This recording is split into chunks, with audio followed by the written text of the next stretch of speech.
Welcome back, everyone. Recently, a very close friend of mine called me and said, I've got a quote I think you might be interested in. And he said that women are afraid that men will kill them, and men are afraid that women will make fun of them. And I don't know about you, but that really resonated with me. And in light of the headlines you see almost every single day, either in the sports world or the political world, the college campus world, violence and domestic violence seems to be so pervasive right now in a lot of the things that we're hearing about. And joining me today is the Executive Director of Wellspring in Saratoga, Maggie Fronk.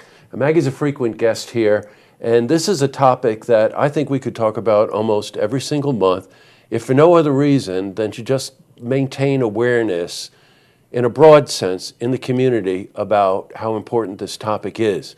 But also, this is October, which is Domestic Violence Month, right, Mag? Yes, Domestic Violence Awareness Month. Oh, yes. Got it. Okay, fine. Now, I want our viewers just to know a little bit about Wellspring in case they don't know. Tell me about Wellspring. Wellspring is the Domestic Violence Services Agency for Saratoga County and the Sexual Assault Services Agency for Saratoga and Washington counties. I got it. Now, you see on a daily basis, what I said in the open of this interview is really true, and you see this every single day, don't you? We do. Our agency assists more than 1,000 victims every year, men, women, and children who have experienced domestic violence or sexual assault. You know what? Before we go into that, I was going to bring up the point myself that we often hear about this in terms of domestic violence where women are concerned, but believe it or not, it does apply to teens and it does apply to men.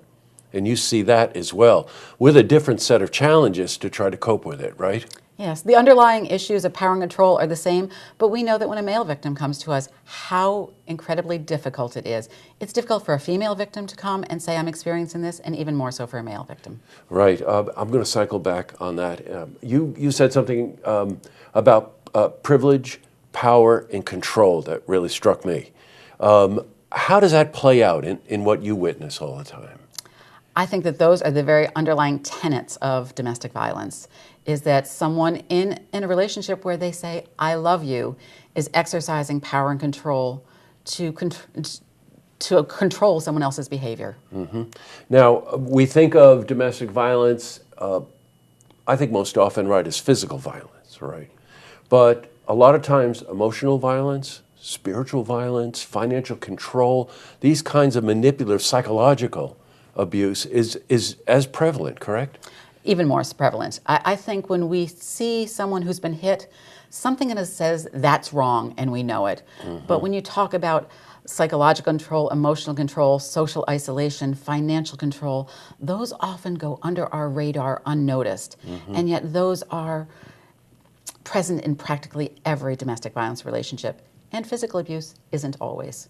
Yeah, right. And when you think about the victim, you always try to look at the situation you're in a way that it will improve. And so if it is psychological abuse or it is that sort of entrapment, I'm sure you hear from people, well, I thought it would get better. And it doesn't get better. We hear that all the time. And I think because it is a pattern of power and control, it often doesn't. And we hear so many people who say, I love this person. I don't want to leave the relationship. I want the abuse to end. Yes, but that's right. not their choice. That's the choice of the person who is abusing. Mm-hmm. Now, how long has Wellspring been around? More than 35 years serving our community. That's what I thought. And I know you for a number of years now, and you're very passionate about this cause. And I don't know, do you ever get home before 9 o'clock at night? I mean, you don't really. It happened once. Hey, when you get home, then you can turn the news on with all this wonderful good news that we're hearing every day. I'll tell you something, I can't believe what I hear. Well, I think there is an upside to what we're hearing, is that for so many years, domestic violence and sexual assault were just hidden from our view, and people did not realize the prevalence. But now, you cannot turn on the news, whether it is sports, or it's a college campus, or it's politics. You're hearing these issues, and people are talking about them. Mm-hmm. And that awareness is the first step that we need to ending it.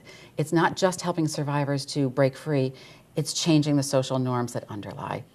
Well, you know what, something I totally agree with you about that when this becomes a part of the broader conversation that the country has, whether it's politics or sports or college, campus, then the topic itself is more prevalent in conversations, easier to talk about, and of course your organization offers solutions for this. Yes. Boy, that's really important. Now, you've got a couple of events coming up that I think our viewers would like to know about. What's the one coming up on the 27th?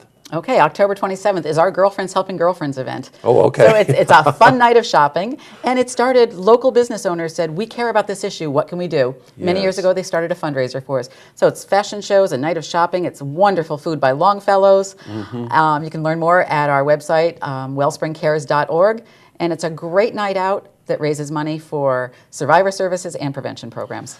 You know what I notice is you light up when you talk about these events, and as serious a topic as this is, you have to show some positive sense about what's going on, because quite honestly, that part of the dialogue offers solutions as well. So this is a fun night out on October 27th. You've done this before, right? We have, yes. Yeah, that's what I thought. At Longfellows, quick shout out to Sully. Longfellows is always there to help the community. We see it all the time in the people that we interview here. From when to when? It is from 6 o'clock till about 9 o'clock. So it's a Thursday night out with friends and raising money for a great cause. I got it, okay. You mentioned one other thing too.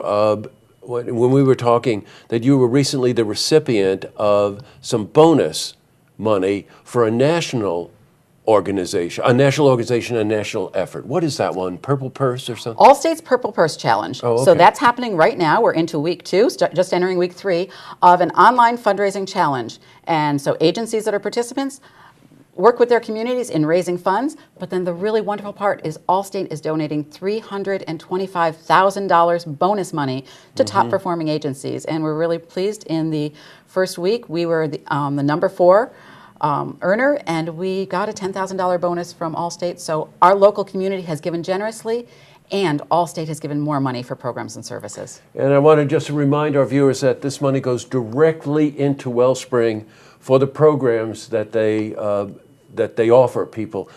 That's Saratoga County and Warren and Washington County, but they're different programs, right? Saratoga County for domestic violence. Yes. And Saratoga and Washington counties for sexual assault. Got it, okay. So look, you know someone out there, you may be in this situation yourself. Maggie and I have mentioned this before. Contact Wellspring. Certainly worth a conversation to help you sort of analyze the situation you may be witnessing or may be in yourself, right, Meg? Yes. Great. Well, always great to have you in. It seems kind of timely all of a sudden, doesn't it? It does, but you're right that we're talking about this in October. This can be talked about every month of the year because that's the way that we get to the root and end it. Yes, that's right. So look into the topic and help yourself, help your family, help your friends. Thanks, Maggie. Thank you. Always great to see you. To see this interview again, you can head to our website, looktvonline.com.